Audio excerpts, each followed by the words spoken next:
世界中的社会简报由6度简报团队制作。我未婚，没有最好的朋友，谁来策划我的葬礼？英国独立报。最好的朋友的垂死概念使许多人没有一个明确的人在去世后被提名为他们的 Facebook 账户的近亲和葬礼召集人。越来越多的人在不同的社交互动渠道中拥有多个朋友孤岛，这与过去的集中社交圈相反。高文·托勒 Gwen Toller 写下了自己的经历，我看不到自己很快适应一段关系，所以这是一个自动排除的苍白。至关重要的是，我也缺乏你可以古怪地称之为最好的朋友的东西。在我看来，这就像一个概念，很快就会变得有点过时，或者说，许多人似乎从未在20多岁以后从事过工作。Facebook 前人力资源主管 Lori Gola 在谈到该网站的遗产联系人选项时说，人们选择他们最好的朋友，他们的配偶或伴侣、兄弟姐妹或他们的一个孩子，这是一个非常个人的选择。教宗称恋童体神父为天主之子。英国独立报。教宗方济各曾表示，恋童体神父是天主的孩子，必须被爱，也是应该受到惩罚的敌人。在布达佩斯发表讲话时，他思考了向这些摧毁儿童生活和天主教会生育的神父提供基督徒之爱的可能性。然而，他接着说，施虐者确实必须受到谴责，但要作为兄弟。谴责他应该被理解为一种慈善行为。收紧防止虐待的规则一直是教皇弗朗西斯的旗舰举措之一，但在他的10年教皇任期中出现了新的丑闻。FDA 刚刚批准了一种非处方避孕药。华盛顿邮报。昨天，美国食品和药物管理局 FDA 的顾问一致支持在没有处方的情况下向美国女性出售避孕药。如果 FDA 在今年夏天晚些时候批准这一提案，避孕药将成为美国第一种非处方 OTC 避孕药。FDA 在没有医生指导的情况下对避孕药的安全性和有效性表示担忧。不过，专家、生殖权利组织和美国医学协会强烈支援增加避孕药具的可及性。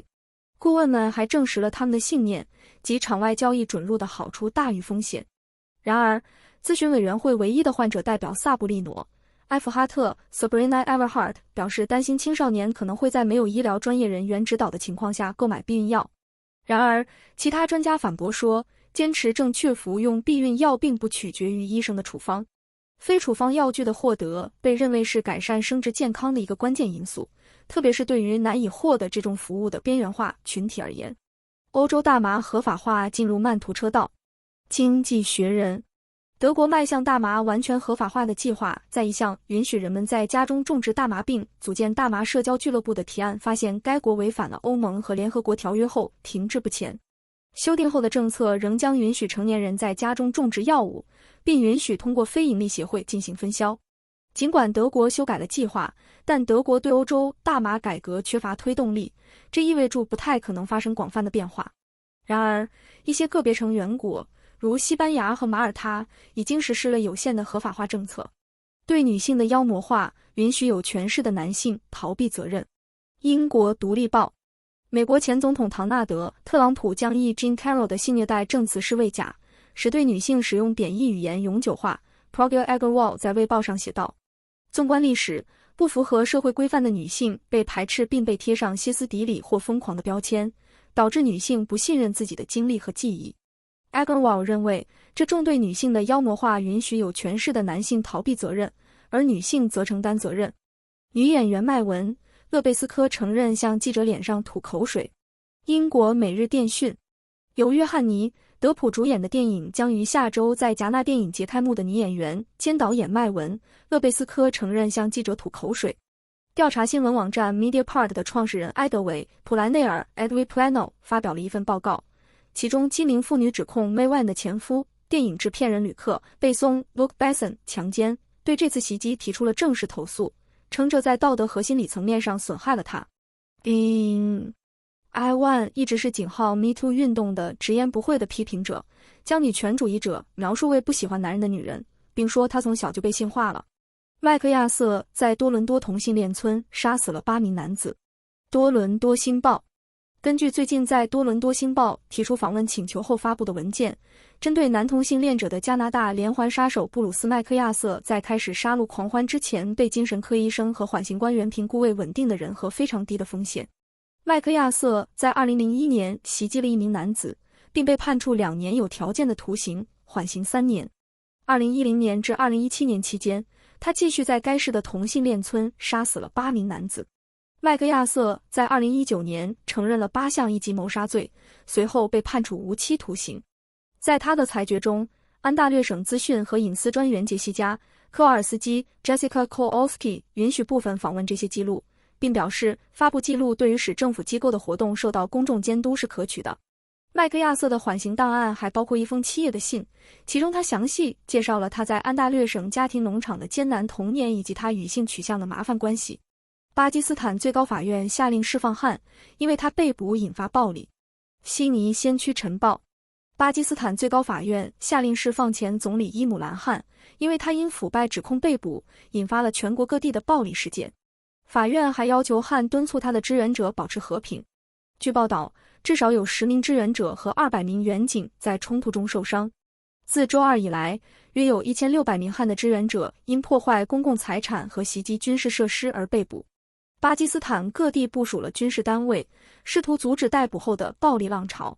这场动荡被比作2007年前总理贝纳齐尔·布托被暗杀后的骚乱。如果毒品是合法的，我的女儿就不会死。BBC 安妮·玛丽·科克伯恩 （Anne-Marie Cockburn） 的女儿死于意外吸毒过量。她相信，如果毒品合法化，她的女儿今天还活着。玛莎·弗恩巴克 （Martha Fernbeck） 在2013年服用致命剂量的摇头丸后去世，享年15岁。科克伯恩女士认为她的死对她这一代人来说并不罕见，并呼吁在爱丁堡会议之前讨论毒品市场监管问题。根据英国最新的年度数据，毒品死亡人数处于近30年来的最高水准，苏格兰的毒品相关死亡率在欧洲最高。7名佛教僧侣被控挪用捐赠，花在了房产、豪车和珠宝上。多伦多星报：7名佛教僧侣和另外2名佛教僧侣因涉嫌从东北部的赫勒府，也称为赫勒的一座寺庙贪污3亿泰铢 8.9 万美元而被拘留。据警方称，嫌疑人将部分钱花在了房产、豪车和珠宝上。据曼谷邮报报道，清晨的突袭还发现了价值8600万泰铢 2.5 万美元的钞票。腐败和不当行为案件刑事法院表示，被指控的罪犯严重破坏了佛教。家人想听听女儿死亡的真相。BBC 9岁的雷切尔·福格森 （Rachel Ferguson） 的父母在2001年皇家贝尔法斯特病童医院 （Royal Belfast Hospital for Sick Children） 对他死于低钠血症的新调查中提供了证据。福格森夫妇回顾了2001年6月8日雷切尔在 Alner-Jelvin 医院健康不佳的事件，并说他们认为他的死亡是医学掩盖和法律上的。长达14年的低钠血症调查此前检查了包括雷切尔在内的北爱尔兰医院5名儿童的死亡情况，并对卫生服务提出了高度批评。新的调查是由司法部长下令进行的。法官命令妇女安排与强奸犯前的托儿安排。英国独立报：一名法官因指示强奸受害者与前夫一起组织托服务而受到批评，前夫曾对她进行强奸和家庭虐待。一名高级法官裁定，该妇女应该举行新的听证会，因为原法官没有适当地进行审判。这名妇女呼吁进行监督访问，但法官裁定应允许该男子与儿子进行无人监督的接触。这名男子在法庭案件中没有被点名，据称不止一次强奸了这名妇女，并且是家庭虐待指控的物件。直接火葬和土葬提供了一种不同的哀悼方式。经济学人：自2019年以来，选择直接火葬的英国人比例增加了5倍。火葬有一个基本的棺材、运输和燃烧，没有家人或朋友在场，价格约为1500英镑 1900美元。他们占2022年所有葬礼的近 20%， 因为在大流行期间，由于严格的社会疏远做法而普及。宗教也在衰落。英国最大的殡葬供应商 Dignity 为那些寻求更精简的服务的人提供简单火葬，尽管这种服务可能会剥夺哀悼者葬礼的公共性质。意大利米兰市中心爆炸后1人受伤。德国之声：据官员称，意大利米兰市中心的爆炸似乎是一起事故的结果，涉及一辆载有氧气瓶的面包车。当地时间11点45分左右，巨大的爆炸震撼了这座城市，随后是黑烟。1人受伤，面包车司机轻度烧伤。一家药房、一些公寓和9辆车在爆炸后起火。多家新闻机构报道说，没有已知的死亡事件。我是名人前，明星被迫做出非常糟糕的决定。英国独立报 ITV 真人秀节目《我是名人》全明星版的结局，南非定于5月12日举行，但最后一场半决赛的转折将在5月11日的上一场演出中揭晓。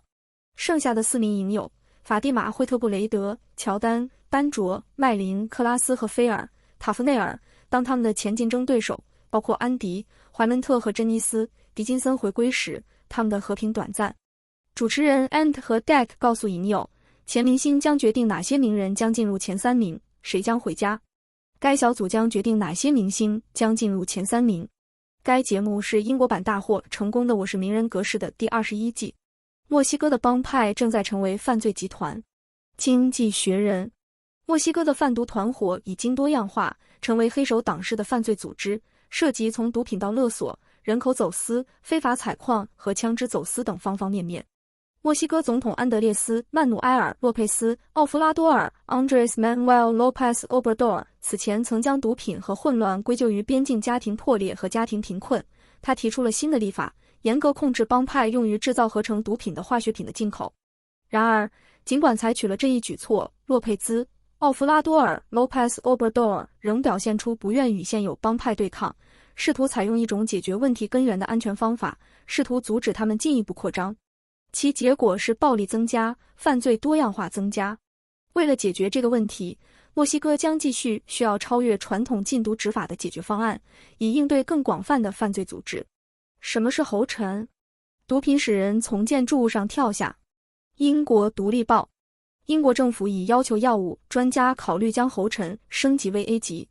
粉末状合成卡西酮是一种 B 类药物，于2010年在英国被禁止，早在2012年就在美国被禁止。像海洛因一样吸食或口服，据说这种药物与速度、摇头丸和摇头丸具有相似的效果。用户报告了幻觉、偏执和超人的力量。据说这种药物每剂只需2英镑，比酒精价格便宜。英国政府希望采取更严厉的处罚措施，因为已经看到一些使用者跳楼或试图吃玻璃。芬太尼贩运考验美国的外交政策。经济学人，自2020年以来，美国海关人员接获的所有芬太尼中有近一半是在圣地牙哥附近捕获的。圣地牙哥已成为该药物的主要分销中心。芬太尼是一种有效的合成阿片类药物，现在正在与甲苯噻嗪或 tranq 混合，这是一种受益镇静剂，可以放大药物的医疗效果。根据美国缉毒局的说法，芬太尼是一种基于吗啡的止痛药，比海洛因强50倍。这是美国有史以来面临的最致命的毒品威胁，仅在过去12个月就造成108000人死亡。墨西哥卡特尔从中国购买芬太尼的前体化学品，然后将其运往西纳罗亚州。这些据点由洛杉矶、埃尔帕索和凤凰城的卡特尔特工在美国各地分销。Deal 估计，芬太尼药丸可以以10美分的价格制成，然后在美国批发以每片50美元的价格出售。谢谢收看社会简报。